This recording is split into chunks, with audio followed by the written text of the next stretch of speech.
나와 있는데 공급에 대해서는 상당히 그 불투명한 부분이 많이 있다. 왜냐하면은 식량은 몇 개 나라에서 전 세계 식량의 많은 부분을 생산하기 때문에 그 유통이라든지 구조가 굉장히 복잡하다고 그렇게 얘기는 합니다. 근데 일반적으로 얘기할 때는 전 세계 인구가 거의 한 70억 되지 않습니까? 한 68억 정도 된다 그러는데 지금 현재도 약 한 10억 이상의 인구가 그 기아로 허덕이고 있다. 그러니까 거의 하루에 1불 이하로 생존하고 있고 또 식량이 전체적으로 인구도 늘고 그다음에 식량의 생산도 그 기후변화라든지 여러 가지 영향으로 인해서 줄기 때문에 앞으로 이 식량 문제는 점점 더 심각해질 거고 일부 자료에 의하면은 2050년 정도 되면은 전 세계 인구가 약 한 90억이 된다고 합니다. 그렇게 늘게 되면은 지금 현재의 경지 면적을 가지고 전 세계 인구가 지금도 전부 식량을 공급하기가 힘든데 그렇게 인구가 늘었을 때 그리고 또 기후변화로 인한 작황이라든지 이런 게 영향을 받을 때 이 식량 문제는 정말 인류가 해결해야 될 여러 가지 문제 중에서 굉장히 힘든 문제다. 어려운 문제로 그렇게 전망을 하고 있습니다. 네. 사실 안 먹고 살 수 있는 사람은 없죠. 그만큼 그렇죠. 식량의 중요성을 얘기할 수 있는 말인 것 같은데. 예. 그처럼 식량 문제를 만들게 된 그 이유도 여러 가지가 있겠습니다만 좀 전에 말씀하신 그 기후변화라고 하는 것도 빼놓을 수 없는 이유가 되겠죠. 그렇죠. 그러니까 기후변화로 인해서 여러 가지 중에 경지 면적 관련해서 하면은 온난화가 심해지면은 가뭄이 많이 현상이 나타나가지고 경지가 이 사막화되는 그런 사막의 면적이 늘면서 농작물을 재배할 수 있는 그런 경지 면적이 많이 주는 그런 부분도 있고 또 홍수나 가뭄이나 태풍 이런 게 잦아지기 때문에 전체적인 수확량이 많이 줄기 때문에 기후 변화가 여러 가지 인류의 생활이나 산업이나 그다음에 이런 여러 가지 여건에 영향을 많이 미치지만 이 식량의 수급 관계, 식량의 공급에도 정말 절대적인 영향을 미치는 거죠. GMO가 일단 안전하다고 봐야 될까요? 어떨까요? 안전한가요?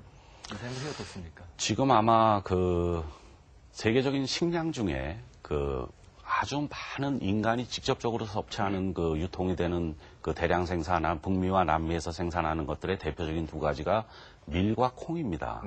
근데 이제 밀 같은 경우는 사람들이 직접 이제 이렇게 많은 가공식품을 가지고 이제 주식량으로 하고 있고 콩 같은 경우에는 사람이 직접 이렇게 섭취하는 경우도 많이 있지만 이게 어떤 동물의 사료로서 많이 쓰입니다. 콩하고 옥수수는. 그렇기 때문에 그런 부분에 있어서 이제 1차 GMO의 안전성, 2차 안전성 하는데 저는 과학자의 한 사람이라서 그런지 몰라도 결국은 우리가 과학기술의 발전이 그런 안전성을 보장하고 그런 계속 인체의 영향을 줄여갈 수 있는 걸 같이 연구를 하기 때문에 지금 제가 이 자리에서 GMO 식품이 전부 다 안전하다, 안전하지 않다 이렇게 얘기할 수는 없지만 앞으로는 그런 안전성을 보장할 수 있는 방향으로 그런 어떤 증산의 기술이라든지 이런 것들이 함께 연구가 될 것이다. 저는 그렇게는 확신하고 있습니다. 예.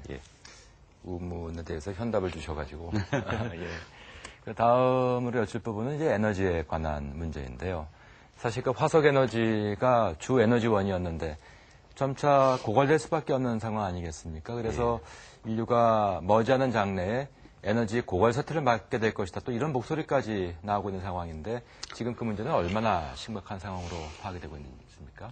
예, 그러니까 이제 저희들이 산업혁명 이후에 사람이 수와 힘으로 하던 거를 기계가 동력으로 하면서 그 에너지의 바탕은 화석연료였습니다. 그러니까 석유와 석탄과 가스였죠. 그 중에서 지금 많은 전문가들이 예측을 할 때는 특히 석유부터 이런 화석연료가 떨어져 갈 것이다. 고갈이 될 것이다. 그러니까 너무 많이 썼다. 물론 지금도 세계 각국에서 많은 기술과 자본을 투자해서 석유를 더 찾고는 있지만 일반적으로 얘기할 때는 기존에 매장돼 있던 화석연료는 거의 이제 떨어져 가고 특히 석유의 경우에는 2020년이 생산의 정점이 될 것이고 2040년이 되면은 석유는 떨어질 것이다. 네. 물론 뭐 석탄 한 200년이 더 갈 것이다 이렇게 얘기하는데 지금 인구는 늘고 사람들이 또 더 부가가치를 창출해서 더 풍요로워야 되고 못 사는 사람들에 대한 어떤 에너지라든지 식량이라든지 지원해야 되니까 에너지가 절대적으로 더 필요하지 않습니까? 네. 그런데 그동안 동력이 됐던 화석연료제가 떨어지면 어떡하느냐?